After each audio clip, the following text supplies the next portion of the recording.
Alright, Brush Monkeys, we are back, and this week we are painting this Citadel Miniatures Gandalf from the Balrog Encounter at Khazad-dûm box set. It's BME 3. And this came out back in the 80s.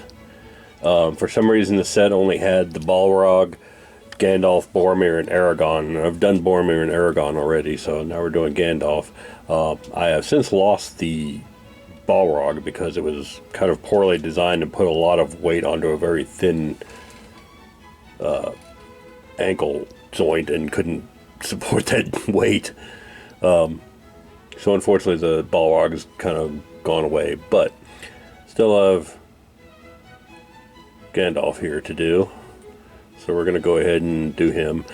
I've got Guilliman Flesh for his skin, Gravelord Grey for his robes, some blue for his hat band and the trim on his robes, Snakebite Leather for his boots and his scabbard,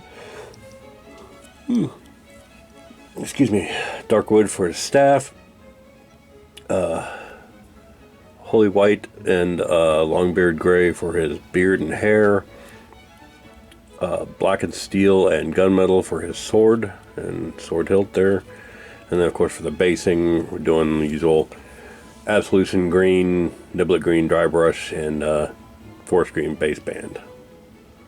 So I'm going to go ahead and pause here and go get started on them. All right, see you guys in a bit. Bye. All right, we're back, and we made a little progress on our guy here. I've got the skin finished and his shoes. I haven't done his belt and pouches and all that stuff yet because I got to do the robes first. But the shoes were far enough away from anything that I could go ahead and get them done too. And so far he's looking pretty good. The sculpt is not fantastic. You could probably notice that the whole side of his face here kind of looks like he's had a stroke or something. That's Citadel in the 80s for you. Not some of the best stuff, but had all molded in line like this, and I think the sword got in the way of getting some crisp detail out of that side of his face in the mold. But that's okay. So up next we're going to go ahead and do the robes and his hat. And I'm going to use Gravelord Grey, and then when it dries I'll give it a dry brush of Dawnstone. And I think that'll look really good. So we're going to go ahead and go do that, and then we'll come back and see how he looks. All right? See you in a bit. Alright, so now we have the gray of his robes done.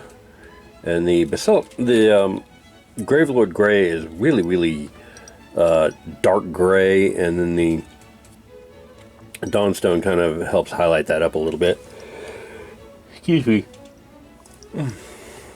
There were a couple of places, and you can see them actually better on camera than they show up in real life, but like right here along the highlights of his cloak, where the dry brush actually rubbed off the Gravelord Grey.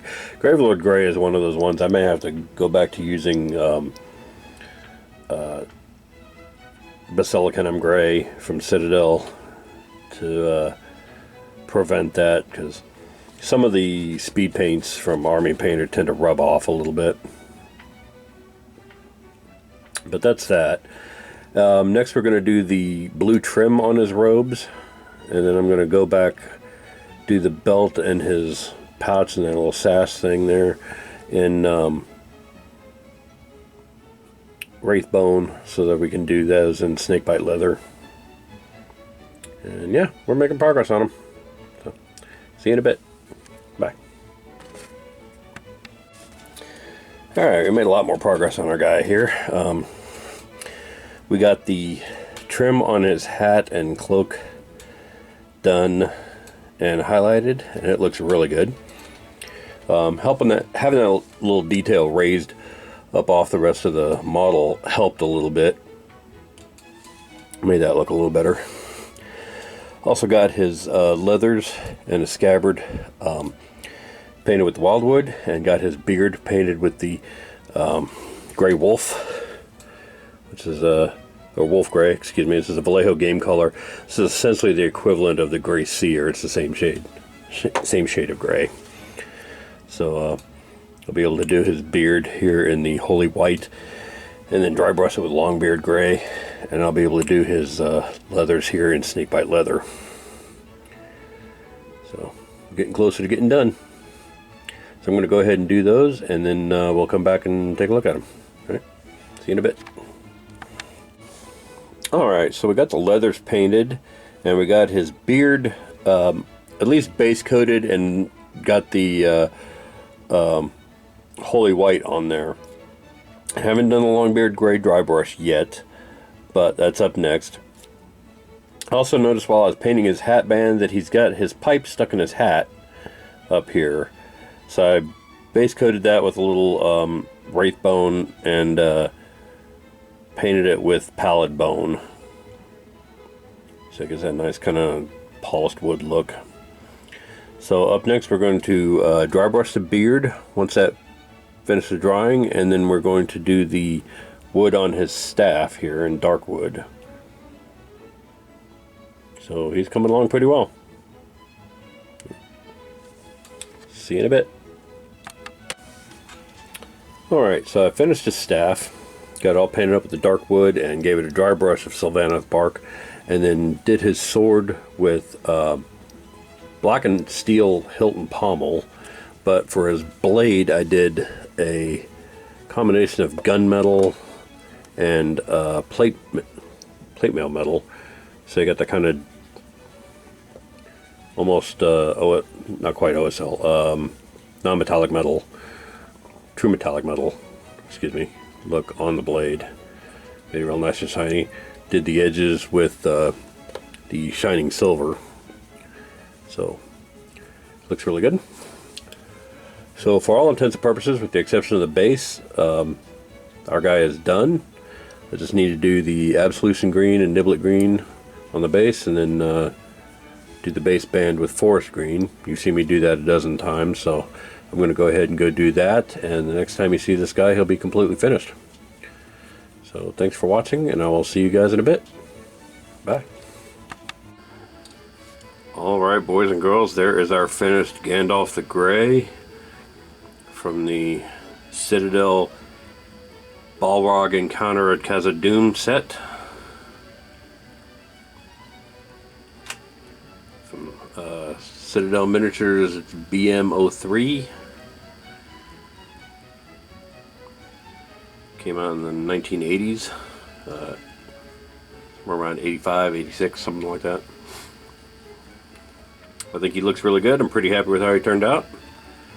So thanks for watching, and I will see you guys next week.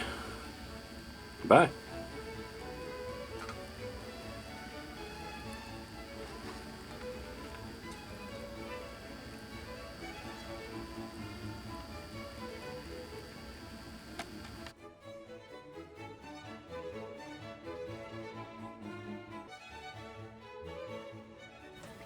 Hey Brush Monkeys, Tom here. If you like what you see, click like down below, and if you want to be notified when new videos get posted, click subscribe. And in the meantime, if you want to support us in any way, check me out on Facebook and Instagram and Twitter. We're on all those platforms. If you see a miniature on the site that you want to make one of your own, hit me up on Instagram. I can quote you a price for that. And if you want any Flying Monkey Studios merchandise, like t-shirts, things like that, hit me up on storefrontier.com/flyingmonkeystudios and get all your merch there. Thanks for watching, and I will see you guys next week. Bye.